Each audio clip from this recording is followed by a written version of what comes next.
Hello दोस्तों, नमस्कार। आपका स्वागत है हमारे YouTube चैनल मेरे हरि की कृपा ऑफिशियल पर।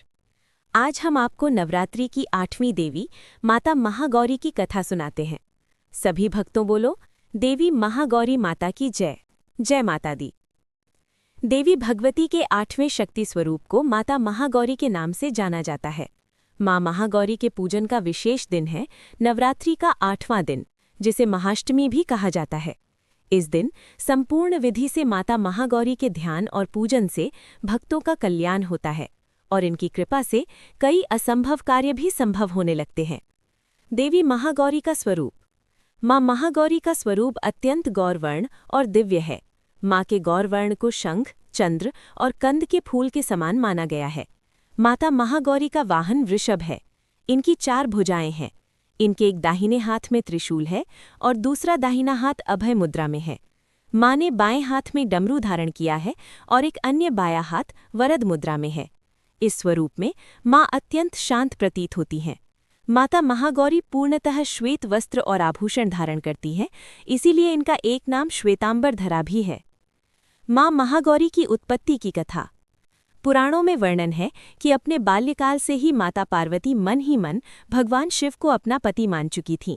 शिव शंभू से विवाह करने के लिए माँ पार्वती ने कई वर्षों तक कठोर व्रत और तपस्या की, जिससे उनका पूरा शरीर श्यामवर्णी अर्थात काला हो गया था। और फिर एक समय ऐसा आया जब भगवान शिव माँ पार्वती की कठिन तपस्या से प्रसन्न हुए और उन्हें पत्नी रूप में स्वीकार कर लिया। इस तरह माँ पार्वती की अपने मनवांछित वर को पाने की तपस्या पूर्ण हुई और तत्पश्चात माँ ने गंगा जल से स्नान कर स्वयं को शुद्ध किया। वर्षों तक किए गए कठिन तप और उसके बाद गंगा जल से किए गए स्नान से माता का रूप अत्यंत गौरवर्ण और कांतिमय हो गया।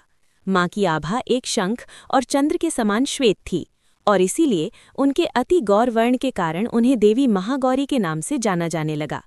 चलिए अब जानते हैं नवरात्रि के 8वें दिन माता महागौरी की पूजा से जुड़ी अन्य जानकारियों और इससे भक्तों को होने वाले लाभ के बारे में। माँ महागौरी छायाग्रह कहे जाने वाले राहु की शासक हैं, इसीलिए जो साधक राहु के बुरे प्रभावों से पीड़ित हैं उन्हें माँ के इस स्वरूप की पूजा अवश्य करनी चाहिए। इससे उन्हें राहु दोष से होने वाली बाधा से मुक्ति मिलती है। महाअष्टमी के दिन विवाहित महिलाएं अपने सौभाग्य की रक्षा के लिए देवी माँ को चुनरी का चढ़ावा भेंट करती हैं।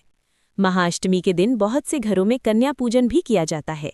कन्याओं को साक्षात माँ आदिशक्ति का रूप माना जाता है, इसीलिए इस दिन कन्याओं को घर बुलाकर उन्हें हलवा पूड़ी, खीर आदि का भोजन करवाने से माँ आदिशक्ति से सारे सुखों का आशीर्वाद मिलता है। माँ महागौरी का ध्यान करने से साधकों में सात्विक विचारों की वृद्धि होती है और उनका चंचल मन एकाग्र होता है। माता की आराधना से उनके भक्तों के कष्टों का नाश होता है और माता की कृपा से वे संपन्न होकर अपना जीवन व्यतीत करते हैं। सभी वैष्णव भक्तों बोलो, देवी महागौरी माता की जय। जय माता दी। अगर आपको हमारे चैनल के माध्यम द्वारा प्रस्तुत वीडियो अच्छी लगती है तो हमारे YouTube चैनल मेरे हरि की कृपा ऑफिशियल को सब्सक्राइब, लाइक, कमेंट और शेयर जरूर करें और आप अपनी फैमिली और मित्रों को इस दिव्य भक्ति भाव से जोड़ें। धन्यवाद।